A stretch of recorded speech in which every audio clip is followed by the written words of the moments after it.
Bom, essa daqui é a quarta aula do modo expansão, referente ao segundo bimestre, como vocês estão vendo aí no material. Então, a gente vai tratar agora do populismo na América Latina. O título do material propõe o seguinte: populismo latino-americano, os governos Perón na Argentina e Cardenas no México. Então a gente vai abordar aí esses dois casos especificamente, mas para que compreendam que, como na aula anterior a gente abordou o Brasil, a gente fala agora do contexto de dois países da América Latina.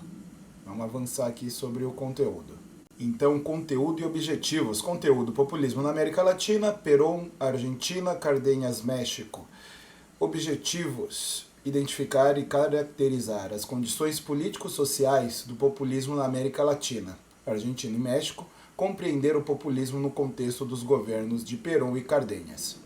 Bom, então aqui a sessão para começar. Conhecimento prévio. O que você acha sobre a regularização de todo o material gerado por IA, inteligência artificial?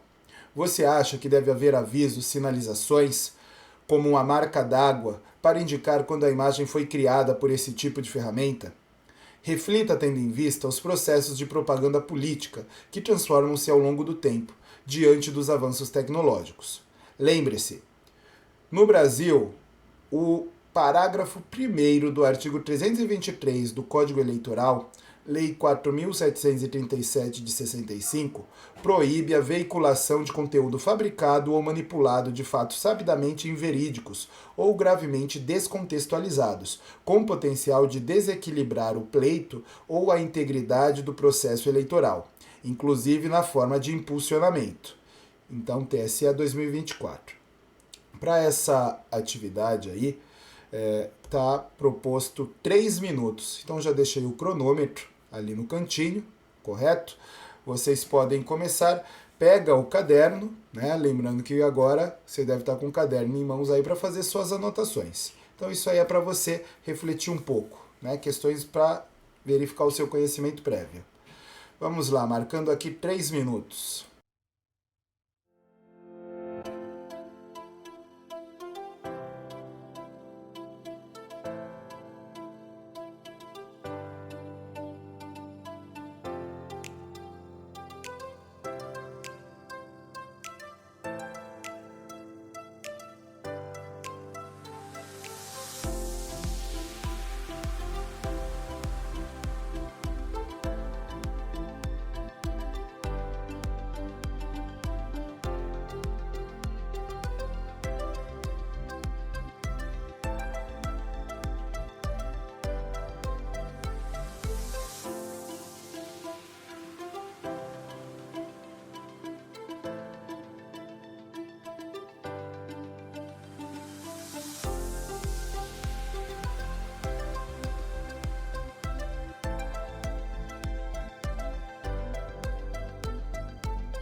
Bom, então aqui vamos continuar agora.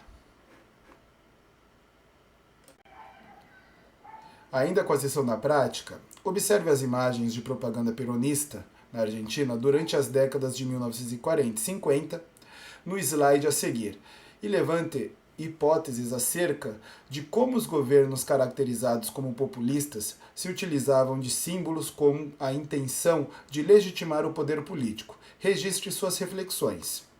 Aqui tem um box com dicas, tá? Então, dicas para analisar a imagem. Qual é o tipo de suporte da imagem reproduzida? Então, exemplo, pintura, escultura, fotografia. Quais ações são representadas na imagem? Os principais elementos presentes, exemplo, pessoas, objetos, construções. O espaço em que ela acontece, exemplo, o que está em primeiro plano e em segundo plano. O que está em destaque e o que é secundário. Informações fornecidas pela legenda da imagem, autor, local, ano, o ano de produção, no caso. Qual é o assunto da imagem? Tá? Então, nesse box aqui, no material que vocês também têm, vocês podem verificar algumas dicas para análise de imagens. Vamos aqui avançar, né, para ver quais são essas imagens. Bom, então aqui temos as 3 imagens. Vamos ver o que diz a legenda a respeito. Cartão de festividades. Perón e Evita desejam aos seus queridos descamisados um Feliz Natal e Ano Novo. Então, 1949 e 1950. Esse é o período aqui deste primeiro cartão. Então, temos a imagem do Perón, né? Um laço aqui com as cores da Argentina. A Eva, né? A Eva Perón, a esposa dele. E a mensagem, né? Saudando ali, desejando aos descamisados. Descamisados é uma referência à população carente, tá? Então, um desejo ali de Feliz Natal e Ano Novo, né? Então, já pega esse período aí de final de ano. Vamos para o próximo aqui. Deixa eu ver pelo nosso box. Com os dizeres, depois de 100 anos de silêncio, Perón lhe deu voz e voto, referindo-se ao voto feminino de 1951. Então, vamos analisar essa imagem aqui. Então, realmente temos uma mulher, né? Braço erguido ali, dedo erguido. Ela parece ter um papel em mão, já que a gente vê aqui voz e voto, né? Então, provavelmente uma cédula. E aqui 100 anos, né? O período de 100 anos de silêncio, quer dizer, aquele período de 100 anos onde você não tem participação política. Tá? Então, é uma propaganda exaltando como o Perón, né, ele deu aí essa oportunidade, ele concedeu o voto feminino. Então, perceba que aqui não aposta na questão de um movimento social, uma conquista da mulher, né? Aqui a gente vê que passa a ideia de algo que foi concedido, que foi dado aí pelo Perón. Vamos adiante aqui para essa terceira imagem. Então, campanha de ajuda social com a imagem da primeira-dama argentina Eva Perón, que é 1947, até o último canto do país. Então, até o último canto do país é o mote da campanha. Então temos aqui ao fundo o mapa da Argentina, a Eva Perón, né? Braço erguido, sorridente, uma espécie de aura aqui em torno da imagem. Então até o último canto da Argentina, acho que é uma espécie de exaltação à ação, né? A ação social aí que pega todos os cantos do país. Faz sentido. Espero aí que eu tenha ajudado nessa análise, né? O que a gente pode ir observando aqui dos detalhes. Mas vamos adiante aqui para a correção. Então, o que propõe aqui essa correção? Os símbolos trazidos pelas propagandas com o intuito de legitimar o poder político podem ser identificados. No cartão de festividades, imagem 1, comumente encaminhado com cesta natalina aos descamisados, termo usado no contexto referindo-se à população pobre, que revela o assistencialismo à classe trabalhadora. E com ele, uma simbologia que enfatizava aspectos nacionais, unindo governo, povo e Estado, representados pelas cores da bandeira argentina em torno de Perón e Evita. Foi o que a gente tinha observado aqui nesse laço aqui com as cores da bandeira. E realmente os descamisados é uma menção à população carente, como eu havia dito. Esse termo descamisados também foi utilizado no período de 89 e 90, na campanha do Fernando Collor de Mello no Brasil. Aí continuando aqui. Com o papel mítico de Eva Perón no governo, imagens 2 e 3, sua luta assistencialista pelos pobres e descamisados e pelos direitos políticos das mulheres, como explicitado no cartaz acerca da voz feminina, antes calada, mas que no peronismo terá voz, direito ao voto. Então, essa exaltação. É como eu digo, aqui não existe a mobilização social. Você percebe que não existe ali nenhuma menção de mobilização social. É sempre esse ponto de exaltar o feito do líder, né? Então percebam que o Perón ele se apoia muito na imagem da Eva. Tá? Então da Eva Perón, que era uma pessoa extremamente ali carismática, né, e querida pelo povo argentino. Mas vamos continuar aqui com o material. Então, dentro aqui da seção Foco no Conteúdo, a gente vai ter as características do populismo latino-americano dentro desses boxes. Tá? Apesar da gente ter a descrição ali do Cardenas, do Perón, isso daí também pode ser utilizado, vocês vão ver muita semelhança com o governo Vargas no Brasil, que a gente já estudou. Então vamos lá. Vou colocar aqui o leitor. Características do populismo latino-americano. Atenuação por parte do Estado das tensões sociais resultantes da reestruturação das economias latino-americanas após a crise de 1929 e, mais especificamente, em função da Segunda Guerra Mundial, de 1939 a 1945. O processo de industrialização e urbanização estabeleceu relações de classe mais complexas entre capital e trabalho, cabendo ao Estado o papel de mediador e, ao mesmo tempo, agente modernizador. Deslocamento da hegemonia política até então exercida pelas tradicionais oligarquias, que possibilitou o fortalecimento da ação do Estado. Respostas aos anseios das camadas populares por parte do Estado, que assumiu feições crescentemente autoritárias e paternalistas. A incorporação das massas populares se deu, portanto, de cima para baixo, e o controle se fez por meio dos sindicatos atrelados ao governo. Desenvolvimento de extensa legislação trabalhista de cunho paternalista e personalista, objetivando o controle do movimento operário por meio de concessões periódicas, tais como redução da jornada de trabalho, férias remuneradas, institutos de aposentadoria e assistência social. Por isso mesmo, pode-se afirmar que nos governos latino-americanos, caracterizados como populistas, os humilhados e os ofendidos, os homens simples, ou seja, los olvidados durante o sistema oligárquico, adquiriram alguns direitos. Tais direitos expressaram o limite da participação política desses trabalhadores nas lutas relativas tanto aos problemas de classe quanto às questões nacionais. Os diversos governos apresentaram contradições socioeconômicas internas como resultado da expoliação internacional, ao mesmo tempo em que, com esse discurso, procuravam viabilizar a nacionalização de certos setores da economia e ampliar a participação do Estado nas atividades econômicas. O culto à personalidade dos chefes do governo por meio de intensa propaganda, cujo objetivo era, também, responder aos anseios populares, procurando solidificar a aliança entre líder populista e o seu povo. Controle do movimento sindical.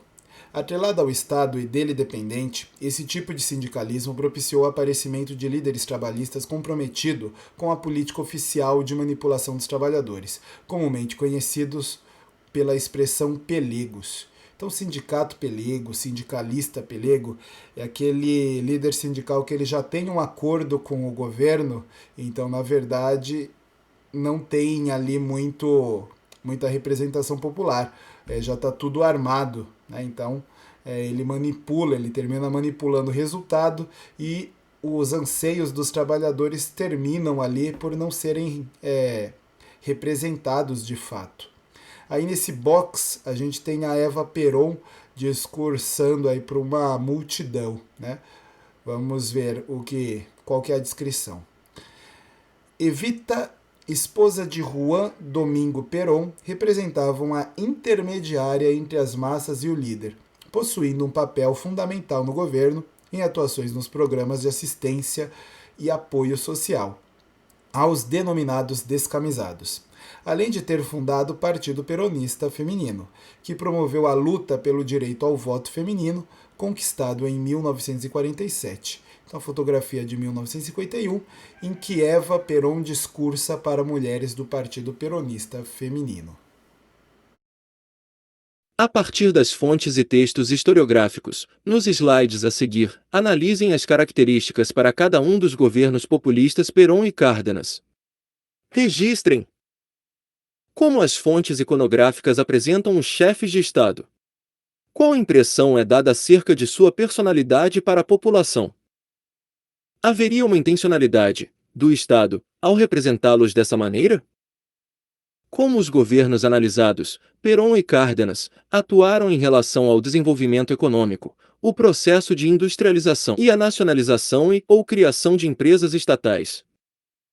Como se estabeleceram as relações entre governo e classe trabalhadora? Bom, então aqui eu vou marcar um minutinho só para vocês copiarem o fundamental do que deve ser analisado aí nos textos, né, no material a seguir.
Então vamos prosseguir aqui para a análise do material, pessoal. Fonte 1. Capa da revista Mundo Peronista, publicada entre 1951 e 1955, Arquivo Histórico da Província de Buenos Aires. Ato pela candidatura Perón, Juan Domingo Perón presidente e Eva Perón vice-presidente, em frente ao Ministério de Obras Públicas, em agosto de 1951.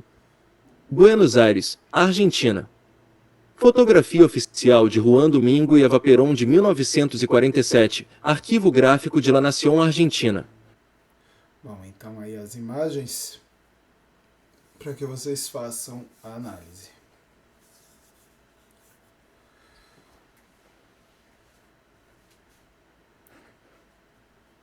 Acho que deu para visualizar bem. Se não conseguiu, dá uma pausa. Vamos adiante. Texto 1. Perón e as classes populares no primeiro período, de 1946 a 1951, houve a gradual subordinação do movimento sindical ao Estado e a eliminação dos líderes da velha guarda, de ação decisiva na mobilização dos sindicatos em apoio a Perón, em 1945, que haviam construído o Partido Trabalhista para que atuasse como braço político dos trabalhadores.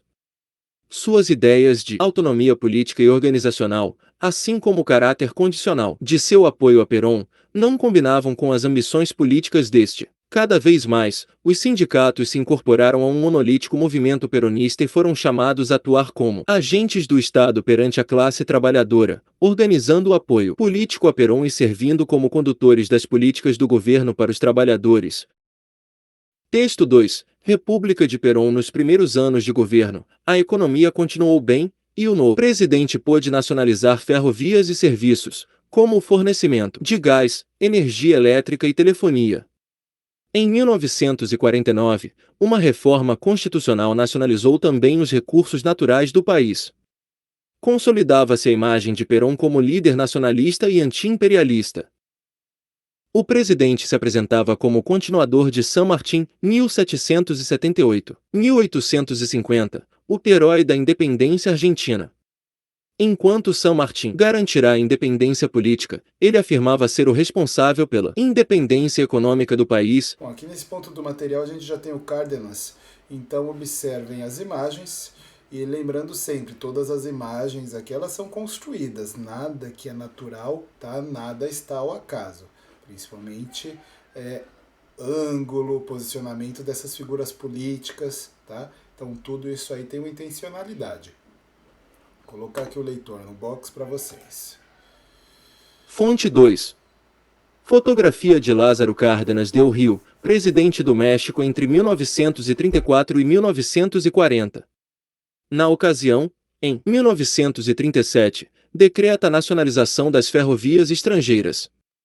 Representação do presidente Cárdenas com camponeses em Jiquilpan, Michoacán, México. Aquarela do muralista Roberto Cueva del Rio, C. 1937. Fotografia de Lázaro Cárdenas firmando a posse das terras com um grupo de campesinos, 1940. Com a distribuição agrária, o governo mexicano beneficia mais de 1 milhão de camponeses, proporcionando-lhes cerca de 20 milhões de hectares e cerca de 200 mil agricultores de comunidades indígenas, todos organizados em cerca de 11 mil novos ejidos. Texto 3. Cárdenas e o México. O presidente, Cárdenas, pretendia ser o verdadeiro tradutor das massas mexicanas, defendendo sua participação no jogo político e entendendo como fundamental seu papel na sociedade. As massas eram o motor do progresso de uma sociedade. Mas era imprescindível a atuação da classe capitalista, responsável pelo crescimento da economia. Ao Estado cabia o importante papel de conciliador social, já que apenas ele possuía um interesse geral e podia subordinar os interesses privados às necessidades do progresso do país. As classes sociais deviam conviver dentro de um projeto comum de corporação nacional garantido e protegido pelo Estado. Cárdenas realizou uma política social favorável às aspirações camponesas e operárias, estimulou o crescimento do capitalismo, fortaleceu a estrutura do Estado e nacionalizou alguns setores da economia. Mesmo com uma retórica algumas vezes socializante, foi moderado e conciliador. Bom, então vamos à correção do material exposto até aqui. Governo Juan Domingo Perón. Esse daí é o caso da Argentina, tá? As imagens revelam o culto ao chefe de Estado, participação das massas populares e o sindicalismo em campanhas políticas, com símbolos nacionais implícitos, além da revista dedicada à divulgação do peronismo e do justicialismo. Perón, sempre que possível, estava acompanhado da primeira-dama, que teve um papel fundamental no governo, como intermediária entre as massas e o líder, atuando principalmente nos programas de assistência e de apoio social aos denominados descamisados.